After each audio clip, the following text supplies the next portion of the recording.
আজ freedom at মিডনাইটে বার্তা দিতে পারেন মুখ্যমন্ত্রী মমতা বন্দ্যোপাধ্যায়। স্বাধীনতা দিবসের প্রাক্কালে বাংলার মানুষকে বার্তা দিতে পারেন মমতা বন্দ্যোপাধ্যায়। বেহালার ম্যান্টন এবং হাজরা মোড়ে পালন ফ্রিডম অ্যাট মিডনাইট দুটি অনুষ্ঠানেই উপস্থিত থাকবেন মমতা বন্দ্যোপাধ্যায় এবং সেখান থেকেই বিশেষ কিছু তিনি বার্তা দেন কিনা অবশ্যই সেদিকে আমাদের নজর রয়েছে। ফ্রিডম অ্যাট মিডনাইট যে দুটি অনুষ্ঠান রয়েছে সেই অনুষ্ঠানেই কিন্তু আজ বিশেষ বার্তা দিতে পারেন মুখ্যমন্ত্রী মমতা বন্দ্যোপাধ্যায়। আজ ফ্রিডম অ্যাট মিডনাইটে বার্তা দিতে পারেন মুখ্যমন্ত্রী মমতা বন্দ্যোপাধ্যায়। একেবারে স্বাধীনতা দিবসের প্রাক্কালেই মূলত একাধিক যে অনুষ্ঠান করা হয় সেই অনুষ্ঠানের মধ্যে যোগ দিয়েই থাকেন মুখ্যমন্ত্রী মমতা বন্দ্যোপাধ্যায় এবং যেমনটা জানা যাচ্ছে যে আজ এই স্বাধীনতা দিবসের প্রাক্কালে বাংলার মানুষকে বিশেষ বার্তা দিতে পারেন মুখ্যমন্ত্রী।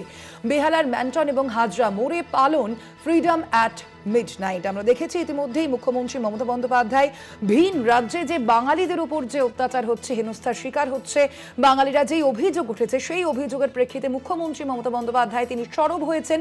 21শে জুলাইয়ের মঞ্চ থেকে তিনি ভাষা আন্দোলনের ডাকও দিয়েছেন এবং তার পরবর্তীতেই বিভিন্ন জেলায়, রাজ্যের বিভিন্ন জেলায় আমরা দেখেছি ভাষা আন্দোলন চলছে, ভাষা মিছিলও চলছে এবং বেশ কিছু মিছিলে পথে হেঁটেছেন স্বয়ং মুখ্যমন্ত্রী মমতা বন্দ্যোপাধ্যায় এবং সেই আবহেই আজ স্বাধীনতার প্রাক্কালে মুখ্যমন্ত্রী মমতা বন্দ্যোপাধ্যায়ের কিছু বার্তা থাকে কিনা নজর থাকবে আমাদের সেদিকে।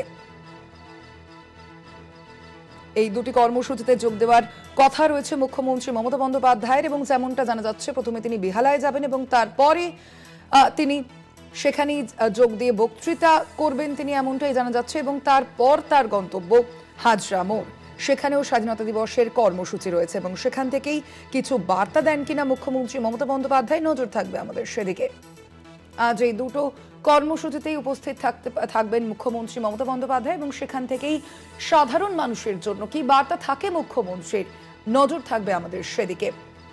ফ্রিডম অ্যাট মিডনাইট দুটো অনুষ্ঠানেই আজ থাকবেন মমতা বন্দ্যোপাধ্যায়। আমরা কথা বলবো নিয়ে আমাদের সঙ্গে সরাসরি নিউজরুম থেকে রয়েছেন আমাদের প্রতিনিধি দেবাশিস সেনগুপ্ত। দেবাশিস দা, একেবারে আমরা দেখেছি যে এর আগেও বিভিন্ন দলীয় কর্মসূচিতেও মুখ্যমন্ত্রী মমতা বন্দ্যোপাধ্যায়কে উপস্থিত থাকতে স্বাধীনতা দিবসের প্রাক্কালে, আর আজ ফ্রিডম অ্যাট মিডনাইট দুটি অনুষ্ঠানে মুখ্যমন্ত্রী মমতা বন্দ্যোপাধ্যায় উপস্থিত থাকবেন। সেক্ষেত্রে কোন বিষয়ে বার্তা দিতে পারেন মমতা বন্দ্যোপাধ্যায়, কি মনে করছেন? দেখো, প্রতি বছরই মুখ্যমন্ত্রী মমতা বন্দ্যোপাধ্যায় এই ফ্রিডম অ্যাট মিডনাইটে দুটি জায়গায় তিনি জানি, একটা হচ্ছে বেহালা ম্যান্টনে এবং আরেকটি হাজরায়। যেখানে হাজরায় সেখানে সাংস্কৃতিক অনুষ্ঠান সেখানে হয় এবং সেখানে তিনি যান তিনি এবং আজ এবারেও কিন্তু তিনি যাবেন, এখনও পর্যন্ত এমনটাই খবর রয়েছে। তবে এবারের এই স্বাধীনতার প্রাক্কালটা কিন্তু যথেষ্ট তাৎপর্যপূর্ণ।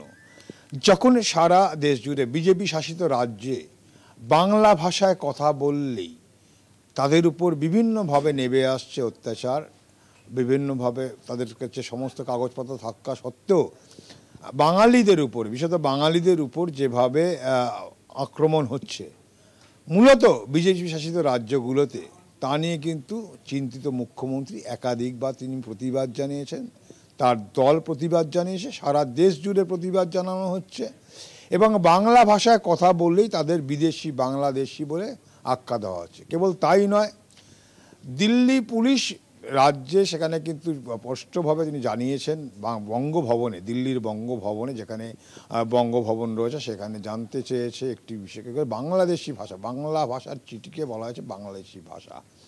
এই মর্মে যখন বাঙালিদের উপর বিভিন্ন রকম অত্যাচার চলছে সেই জায়গায় দাঁড়িয়ে থেকে রাজ্য দেখা গেছে রাজ্যের সাংসদরা, যারা তৃণমূল কংগ্রেসের সাংসদ, তারা কিন্তু সংসদে সোচ্চার হয়েছে।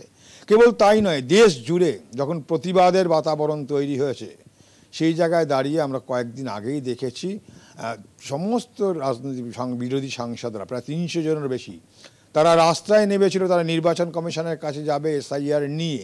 এবং সেক্ষেত্রে যেটা লক্ষণীয় যে প্রত্যেকের রাজ্যের যে ভাষা সেই ভাষায় তারাই করছে। সেক্ষেত্রে আমরা দেখেছিলাম তৃণমূলের কংগ্রেসের সাংসদরা তারা কিন্তু বাংলা ভাষায় তাদের প্রতিবাদগুলি প্লাকার্ড পোস্টার জানিয়েছিল। আর ঠিক সেই জায়গায় দাঁড়িয়ে বাংলা নিয়ে যে একটা বক্তব্য রাখবেন এমনটাই কিন্তু মনে করছে বিশেষজ্ঞ মহল। কেন যেভাবে বাংলার উপর অত্যাচার হচ্ছে, কেন জানো যে গতকালই আমরা দেখেছি, গতকাল একটি নির্দেশিকা জারি করেছে পশ্চিমবঙ্গ সরকারের পক্ষ থেকে, তথ্য এবং সংস্কৃতি দপ্তরের পক্ষ থেকে, যে বাংলার প্রত্যেকটি সিনেমা হলে একটা করে বাংলা বই চালাতে হবে বাধ্যতামূলকভাবে।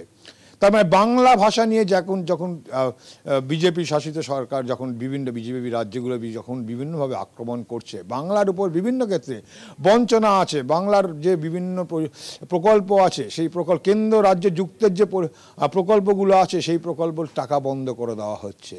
বাংলাকে সেখানে ভাতে মারতে না পেরে পাতে মারতে না পেরে তাদেরকে বিভিন্নভাবে তাদেরকে আটকানোর চেষ্টা করছে, প্রকল্পের টাকা বন্ধ করে দিচ্ছে, বাংলার উন্নয়নের টাকা বন্ধ করে। তারপরও কিন্তু মাননীয় মুখ্যমন্ত্রী এবং রাজ্য সরকার কিন্তু বিভিন্নভাবে নিজস্ব আয় করে এই সমস্ত প্রকল্পগুলো চালিয়ে যাচ্ছে। যে কেন্দ্র রাজ্য যৌথ প্রকল্প, সেই প্রকল্পগুলো কিন্তু মুখ্যমন্ত্রী চালিয়ে যাচ্ছেন। সেখানে কিন্তু বাংলাকে যখন দেখছে আক্রমণ করতে পারছে না, আটকাতে পারছে না, তখন বিভিন্নভাবে চেষ্টা করছে বাংলার বদনাম করতে। এবং সরাসরি যখন সেটাও আটকাতে পারল না, সরাসরি বাঙালিকে আক্রমণ করা শুরু করেছে। এবং সেখানে বারবার মুখ্যমন্ত্রী বলছেন এ রাজ্যে বহু অন্য রাজ্যের মানুষ রয়েছে, কিন্তু প্রত্যেকে সম্মান নিয়ে আছে, প্রত্যেককে সম্মান দেওয়া হয়।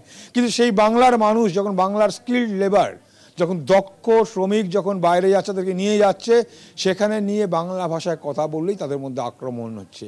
তা নিয়েই মুখ্যমন্ত্রী বলতে পারেন আজকে, যেমনটা কিনা তিনি নির্দেশিকা জারি করেছেন, বাংলা সিনেমা কিন্তু বাংলা একটা সাংস্কৃতিক বিভিন্ন ক্ষেত্রে যে কালচারাল যে অ্যাক্টিভিটিস রয়েছে সেই জায়গায় সিনেমা মানুষকে বিনোদন দেয়। সেই সিনেমা কিন্তু প্রত্যেকটা সিনেমা হলে একটা করে বাংলা কিন্তু সিনেমা তাদের যেমন চালাতেই হবে, এমন যেমন নির্দেশিকা। পাশাপাশি বাংলা ভাষা নিয়ে কিন্তু যেভাবে আক্রমণ হচ্ছে তা নিয়ে কিন্তু মুখ্যমন্ত্রী ইতিমধ্যেই তিনি কিন্তু রাস্তায় নেমেছেন, তিনি হেঁটেছেন। এবং যেখানে বাংলার মনীষীদের বিভিন্নভাবে ছোট করার চেষ্টা করা হচ্ছে এবং বারবার যে অভিযোগ করছে, কেবলমাত্র তৃণমূল কংগ্রেসের সাংসদরা, বাংলার সাংসদরা নন, বিজেপি বিরোধী সাংসদরা তারাও কিন্তু অভিযোগ করছে যে দেশের ইতিহাসকে তারা ঘুরিয়ে দেওয়ার চেষ্টা করছে কেন্দ্রের যারা এখন শাসন করছে সেই বিজেপি সরকার। সেই জায়গায় দাঁড়িয়ে এই একটা বার্তা দিতে পারে বাংলা নিয়ে এবং বাঙালির উপর যা আক্রমণ হচ্ছে তা নিয়েও কিন্তু আজ এই ফ্রিডম অ্যাট মিডনাইটে কিন্তু বার্তা দিতে পারে। যদি আবার জানিয়ে রাখি যে অন্য বার আমরা যেটা লক্ষ্য করি যে বেহালা ম্যান্টনে যে অনুষ্ঠান থাকে সেখানে কিন্তু মুখ্যমন্ত্রী মমতা বন্দ্যোপাধ্যায় তার বক্তব্য রাখেন, সেখানে বলেন এবং সেখানেই তিনি বার্তা দিতে পারেন। হাজরা যে অনুষ্ঠানটি হয় সেই হাজরা অনুষ্ঠানে রাত্রেবেলা 12টার সময় সে পতাকা উত্তোলন হয়। সেখানে সুব্রত বক্সী থাকে, মালা রায় থাকেন, সেখানে শোভনদেব চট্টোপাধ্যায় থাকেন, দেবাশিস কুমাররা থাকেন, থাকে সেখানটায় তৃণমূল কংগ্রেসের পক্ষ দিয়ে তোলা হয়। কিন্তু যেহেতু সেটা দলের প্রোগ্রাম, সেখানে কিন্তু মমতা বন্দ্যোপাধ্যায় সেখানে যান, তিনি ঘুরে দেখে আসেন যে ঠিকঠাক করে হচ্ছে কিনা সেখানে সাংস্কৃতিক অনুষ্ঠান হয়, দলের কালচারাল ইউনিট যারা আছে তারা সেখানে সঙ্গীত পরিবেশন করে, বহু শিল্পীরা আছেন যারা আসেন তারা। কিন্তু যে বার্তা যেটা দেয় সেটা কিন্তু ওই বেহালার যে অনুষ্ঠানটি হয় সেখানে, এবং সেখান থেকে বার্তা দিতে পারে। এবং বিশেষত বাংলার অস্মিতা নিয়ে যখন সারা দেশ জুড়ে যখন বিজেপি যখন বিভিন্নভাবে বঞ্চনা করছে, অন্যায় করছে, বাংলা সমস্ত কাগজপত্র থাকা সত্ত্বেও তাদের উপর যখন আক্রমণ নামিয়ে আনছে, তাদেরকে কাকবার বিদেশি বলে পাঠিয়ে দেওয়া হচ্ছে, বাংলাদেশে ডিটেনশন ক্যাম্পে পাঠিয়ে দেওয়ার যখন চেষ্টা করছে, সেই জায়গায় দাঁড়িয়ে বাংলা ভাষা, বাংলার পক্ষে সওয়াল ইতিমধ্যেই বাংলার সাংসদরা করেছে সংসদে, যেখানে আইন প্রণয়ন হয়। আর বাংলার মুখ্যমন্ত্রী তিনি নিজে রাস্তায় নেমেছেন, তিনি পায়ে হেঁটেছেন, মিছিল করেছেন, মানুষের কাছে আবেদন করেছেন। মানুষও কিন্তু রীতিমতো এর বিরুদ্ধে প্রতিবাদ করছে। তাই আগামী 2026-এ নির্বাচন এবং সেই নির্বাচনের যেটা বড় ইস্যু হতে পারে বাংলা, তা কিন্তু স্পষ্ট। এবং সেই জায়গায় দাঁড়িয়ে আজ এই স্বাধীনতার প্রাক্কালে ফ্রিডম অ্যাট মিডনাইটে কিন্তু বাংলাকে নিয়ে যে বঞ্চনা হচ্ছে তাও কিন্তু তা তুলে ধরতে পারে এবং সেক্ষেত্রে বার্তা দিতে পারে আগামী দিনে বাংলাকে কিন্তু, যেমন তিনি ইতিমধ্যেই বার্তা দিয়েছে যে বাংলাকে কোনো মতে হেয় করা যাবে না। তাই সমস্ত সিনেমা হলে বাধ্যতামূলক একটি করে বাংলা সিনেমা দেখাতে হবে।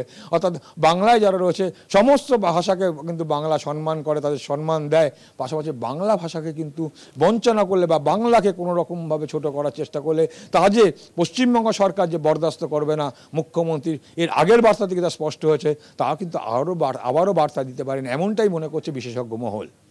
সঙ্গে থাকো তুমি দিবাশিস দা।